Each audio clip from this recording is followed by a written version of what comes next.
Olá, meus amores, sejam todos bem-vindos ao nosso Atípico Mundo. E o vídeo de hoje eu vou falar sobre sintomas. Quais foram os sintomas, os sinais que o meu filho apresentou e que fez com que eu tivesse desconfiança sobre autismo e levasse ele até um profissional.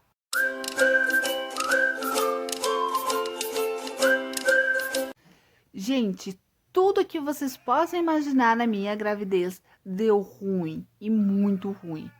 Sério, existem alguns estudos que falam que a gravidez, quando ela é complexa, quando é complicada, pode sim ter a ver com o nascimento da criança autista. Outros estudos dizem que não tem nada a ver. Então, não sei, tá? Se teve a ver ou não, mas eu sei de uma coisa. Foi tenso.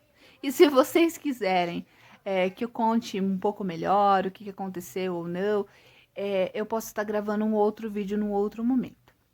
Mas, pois bem, quando eu tava com mais ou menos 6, 7 meses de gestação, eu comecei a ter uma gravidez mais tranquila, né?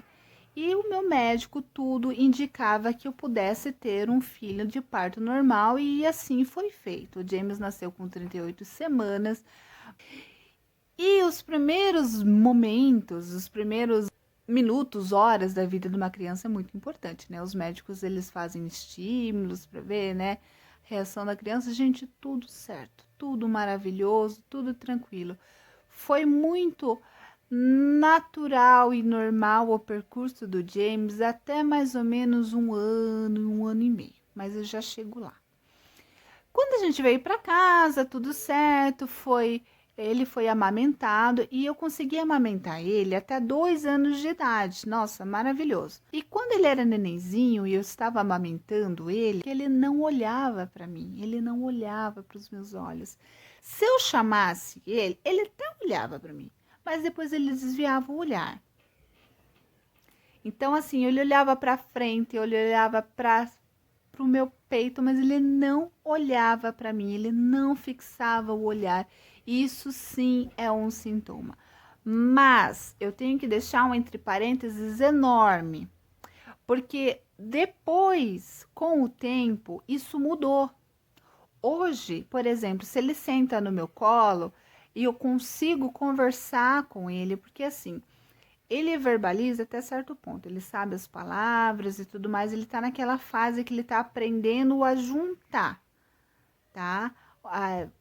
Formar frases. Ele sabe o nome de tudo, mas ele tá aprendendo a juntar a frase. Então, assim, eu tô conversando com ele, eu consigo olhar bem dentro do olho dele por bastante tempo, né? Ele desvia bem pouco. Então, assim, esse contato visual hoje existe, mas quando ele era bebê não existia. Então, a gente tem que deixar isso bem claro, porque é mito, gente, que diz que todos os autistas não olham no olho, gente. Isso é mito, tá? É de autista para autista. Olha ele aqui, ó, bem bonitinho, assistindo o desenho. Ele apresentava uma reação que quando as pessoas vinham abraçar ou pegar ele no colo, quando ele era neném, ele não gostava. Algumas pessoas ele ia, outras não. E a gente achava que era o jeito dele. Hoje, ele vem dando no meu colo, igual esse momento que a gente às vezes troca uma ideia do nosso jeito, mas a gente troca. Mas depois de tanto eu puxar ele para perto de mim, mas ele sempre foi um neném que não gostava de colo, que não gostava de ir com outras pessoas, que não dava bola mesmo. A pessoa falava oi, ele, sabe, não dava bola. Então a gente achava que era o jeitão dele, porque o pai dele é mais caladão, assim, sabe? Eu que sou tagarela. Então a gente achava que era o jeito dele e tudo bem. Não ficava forçando. Eu sou aquela mãe chata. Eu beijo, eu abraço, ai, eu adoro. Eu acho que fez com que eu puxasse ele para perto, porque hoje eu consigo abraçar ele, beijar ele, e ele me procura. Ele me procura para dar um beijo, para abraçar, ele puxa minha cabeça assim para me dar um beijo, ou ele me agarra assim, sabe? Ele vem no meu colo e fala: "Eu sou um koala, koala". e fica grudadinho. Então a gente tem esses momentos, mas tem momento que ele não quer saber e tudo bem, eu respeito, tá? Mas isso foi um sinal e passou bem batido. Mas uma coisa que me chamou a atenção e fez com que eu perguntasse para a médica, a enfermeira na época, isso antes dos 5 meses, tá? Foi aquela necessidade extrema de ficar grudada no meu peito. Gente, é sério. Eu cheguei a questionar para a enfermeira que ele ficava demais no meu peito, eu não sabia mais o que fazer. Gente, eu sempre fui magra. Agora não tanto, né? Mas eu tava voando, gente, vocês não têm noção de tão magra que eu tava. Porque era o tempo todo no meu peito quando ele tava acordado. Ele aceitava ficar no meu colo pra ir mamar. E a médica falou assim, ele é guloso, taca uma chupeta nele. Gente, eu sou contra chupeta, tá? Mas eu, no desespero, acabei comprando, dei pra ele, mas ele não gostou. Que bom, né? Era um problema menos pra resolver hoje em dia. Mas, gente, era demais, demais, demais. Aí, depois de muito tempo que eu fui entender essa necessidade de colocar as coisas na boca. Tanto que a fase oral, que a gente chama na educação, ele demorou para passar dessa fase. Até hoje, gente, se ele tá brincando com alguma coisa, às vezes ele tá com uma coisinha na boca, com uma coisa assim. Sabe aquela fase que a criança, tudo que vê põe na boca? Que você não pode descuidar 1 minuto de objetos pequenos, essas coisas. Então, essa fase dele demorou bastante para passar, tá? Então, isso sim era um sinal. É considerado um sinal. Quando ele completou 1 ano e 1 mês, eu lembro até hoje, ele sempre foi de ficar, por exemplo, nos cantinhos, ele ia andando, ele ia se segurando, ele queria, sabe? Antes de começar a andar, eu deixava assim a casa sempre de um jeito confortável, para ele se locomover. Porque como ele não gostava de colo, eu não podia deixar ele deitado na cama ou no sofá o tempo todo. Então eu comprei um tapete bem confortável, eu colocava edredons no chão, deixava sempre tudo bem limpinho, sempre higienizando o chão. Eu passava álcool no chão e tudo mais, eu colocava tapetes, almofada, um monte de coisa. Eu vou mostrar uma foto mais ou menos aqui para vocês de como ficava. E daí, gente, ele ficava no chão super à vontade, super à vontade. E ele começou a engatinhar, tudo normal, ele buscava os objetos. Ele é até hoje uma criança curiosa, de querer conhecer o mundão, né? Então, eu sempre estimulei ele, sempre estimulei. Eu sou formada como educadora e uma coisa que eu aprendi no magistério é estimular a criança. Então, desde bebezinho, eu fazia algumas atividades, algumas brincadeirinhas com ele. Então, sempre teve brinquedinhos para a idade dele, mordedorzinho, essas coisas fofinha para a faixa etária. E eu sempre realizei algumas atividades, algumas brincadeiras de estímulo com ele. E ele sempre correspondeu. Então, nessa parte, ele nunca demonstrou nada de diferente, porque ele sempre respondeu, né? E mesmo com todos esses estímulos e tudo mais, e ele estava correspondendo naturalmente a todos eles, eu comecei a observar algumas coisas que começou a piscar uma luzinha lá na minha cabeça. Quando ele ia brincar sozinho, ele pegava os brinquedinhos e enfileirava, todos eles. Sempre era de um jeito específico, começou a chamar a minha atenção. Mas tudo bem, né? A gente vai levando, né?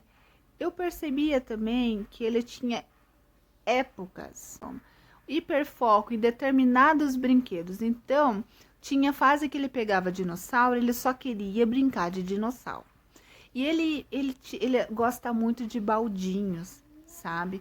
Então, assim, colocava todos os brinquedos que ele tava, tipo, com foco naquela época.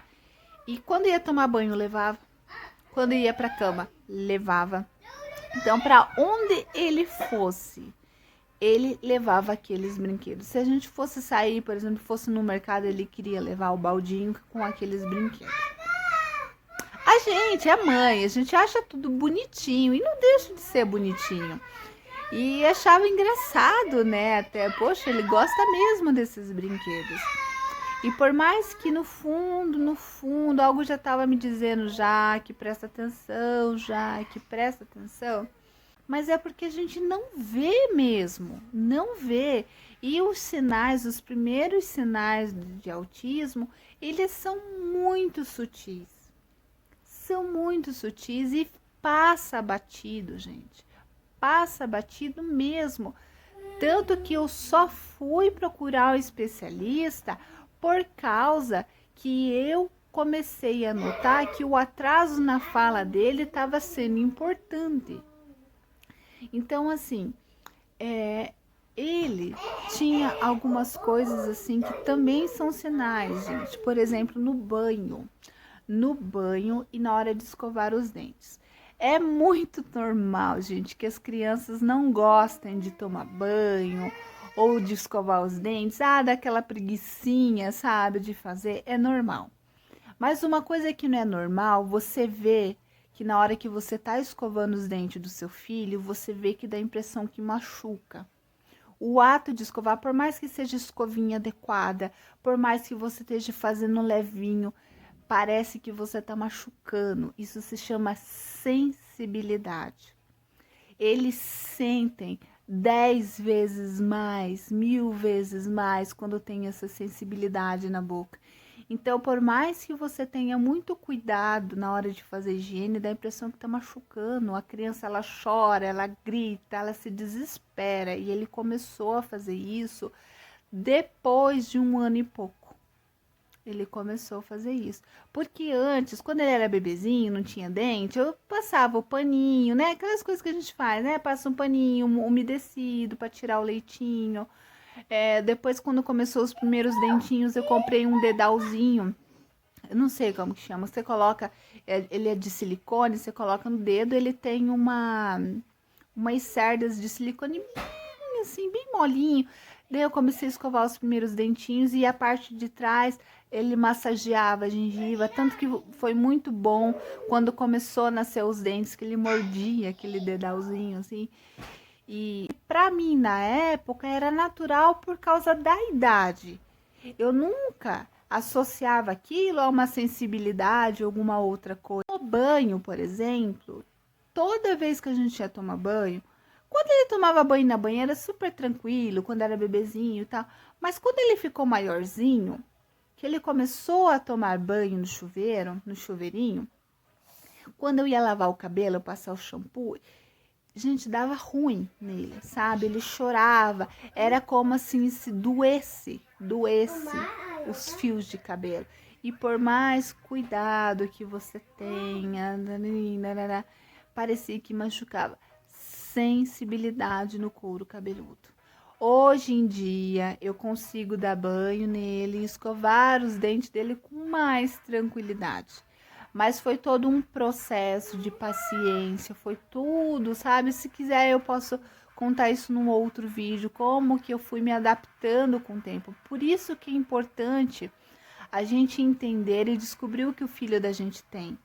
Porque às vezes a gente acaba brigando com a criança, achando que é manha, que é porque não quer tomar banho, porque não quer escovar os dentes, ou porque é preguiça, entende? A importância da gente notar os sinais e correr atrás, né? Isso que foi precoce, né? Comparado com outras crianças que demoram, às vezes conseguiu o diagnóstico com 8, 9 anos, o meu filho conseguiu com 3. Mas é porque a partir do momento que eu parei para observar situações, eu fui atrás. Igual eu falei para vocês, quando ele estava com 1 ano e meio, eu aproveitei uma consulta que eu tinha dele. Olha só, é muito amor envolvido, gente. É muito amor, gente. É muito amor. Olha meu cabelo. Quando ele estava com 1 ano e 6 meses, mais ou menos, eu tinha levado ele numa consulta, porque ele tinha tido uma virose, a gente foi no postinho e tal, e eu aproveitei e comentei com o médico, médico é bom. Falei, doutor, o James, ele fala nada, praticamente nada. Ele tá com 1 ano e 6 meses e ele fala papá, ele fala azul, ele fala água e ele fala amarelo. Só desse jeito que ele fala, amarelo. Aí ele falou assim, não, mas ele tá com 1 ano e 6 meses, tem algumas crianças que demoram um pouco mais para falar. E vamos esperar mais um pouco, espera mais uns 6 meses, porque com 2 anos ele já tem que estar formando frases e tudo mais. Então vamos esperar mais um pouquinho. Aí, se por acaso não evoluir, você traz ele aqui no médico. Ok, tranquilo. E, gente, muitas palavras que ele falava lá no início, quando ele começou a balbuciar, com 6 meses, ele aprendeu essas poucas palavras que eu falei, ele parou. Ele parou nessas. Ele não falava mais outras coisas. E isso me preocupava de um jeito, porque, igual eu falei, a criança, ela tem os seus desenvolvimentos previstos, né? De acordo com os médicos. Então, assim, de tal idade a tal idade, é se esperado que a criança fale, que a criança ande, que a criança faça isso ou faça aquilo. Quando ele completou 2 anos, eu falei, não, gente, não dá para esperar mais, né? Ele não evoluiu muito nas palavras, ele aumentou uma ou duas, mas ele não falava mamãe, ele não falava papai. Gente, é o sonho de uma mãe e de um pai escutar o filho falar mamãe e papai, depois se sente muita vontade de ouvir. E não acontecia. Então, eu cheguei lá no médico, tive a sorte de ter o mesmo médico, né? Contei tudo, a história para ele. Ele falou: não, realmente ele tá atrasado, a fala dele tá atrasada. E ele começou a perguntar outras coisas, como que ele brinca? Ah, eu falei: ele brinca assim, né? Ele enfileira os brinquedinhos. Daí ele falou: ele só brinca assim. Eu falei: ele brinca muito com água. E na época ele brincava muito com água. Então eu colocava um balde grande com água e os brinquedinhos tudo dentro, e ele gostava de brincar e passava horas assim. E daí ele perguntou outras coisas. Ele falou assim: olha, eu não posso fechar um diagnóstico porque eu não sou neurologista, que ele é clínico geral, né? Mas pode ser que seu filho seja autista. Daí eu peguei e falei para ele: eu também acho. Eu também acho. Gente, para eu falar isso, eu tinha pesquisado muito, tá? Eu tinha consumido tudo quanto é vídeo possível que vocês podem imaginar do YouTube, assim como vocês possam estar fazendo agora, procurando sinais, procurando resposta. E muitos sintomas, coisas que o James fazia, fez eu lembrar do quando a gente estudou sobre autismo, mas foi assim, era uma apostila e a gente estudava assim trechos, então não era nada muito aprofundado, e quem quisesse aprender mais tinha que fazer alguma especialização, né? E, gente, batia as informações. Então, a partir daí, o que que aquele médico fez? Ele encaminhou a gente para fonoaudióloga, né? Depois de alguns meses, porque assim, o SUS é lento, gente, é lento. Alguns meses a gente passou pela fonoaudióloga. Já na primeira consulta eu falei assim: olha, o doutor ele tá desconfiando, ele não fala, barará. Então ela viu, né, fez alguns estímulos, tentou se comunicar com ele e tudo mais, né, observou tudo ele e falou assim: olha, não existe nada no corpo dele que possa impedir dele falar, deve ser alguma coisa cognitiva, né? Eu não descarto a possibilidade. E daí ela encaminhou, né? Encaminhou ele para outras consultas, e tanto o clínico geral como ela pediu com urgência a psicóloga e um especialista neurologista, né? E a gente ficou na fila de espera. E isso eu vou contar num próximo vídeo, como que foi a descoberta, como que a gente chegou até o laudo, mas o início foi mais ou menos assim. Então, assim, os sintomas que eu falei para vocês foram sintomas que foram no início, né, de 0 até os 2 anos, porque depois disso ele começou a apresentar outros sintomas. Tanto que quando eu passei no pediatra, né, eu vou contar um pouco melhor depois, algumas perguntas que é feito, um questionário, o James não preenchia todas. Então, ele deu como inconclusivo. Nem disse que o James era e nem disse que não era, porque tinha coisas que ele perguntou que ele não fazia ainda, né? Hoje ele tá com 4 anos. Ele tem estereotipias, fica girando, rodando, rodando por bastante tempo. Ele gosta de, por exemplo, assistir os desenhinhos do celular de ponta cabeça. Ele tem, sim, ainda aquela forma de brincar, de enfileirar os brinquedos. Ele tem hiperfoco, tem época que é só dinossauro, tem época que é só tubarão, ainda tem isso. Hoje, por exemplo, eu vou ligar o liquidificador, eu falo, James, eu vou ligar o liquidificador. Ele sai correndo e vai lá pro quarto. Simples assim. Eu posso bater o meu suco e ele fica tranquilo. Então, assim, liquidificador, aspirador de pó, coisas assim, com esse tipo de barulho, ele não fica perto, né? Furadeira, essas coisas, ele não suporta. Mas alguns barulhos, ele consegue ficar de boa. Por exemplo, máquina de lavar roupa, né? Por exemplo, música alta, ele não se importa com música alta. Ele se importa com alguns tipos de música. Sério, ele tem 4 anos e ele não gosta de música infantil. Ele não gosta de antiga de roda, aquelas coisas. Gente, ele tem pavor dessas músicas. Ele gosta de música, por exemplo, música clássica, música que tem bastante instrumentos. Ele gosta de rock. Gente, como ele gosta de rock, ele gosta de música eletrônica, sabe? Então, assim, ao mesmo tempo que aquele barulho do liquidificador incomoda, ele sente prazer em escutar uma música tipo eletrônica. Então, às vezes, para um pai ou uma mãe distraída, vamos dizer assim, vai achar que é o quê? Que a criança é frescura da criança. Muitas coisas dentro do autismo que a gente não consegue explicar. Isso acontece com intensidades muito diferentes de criança para criança, né?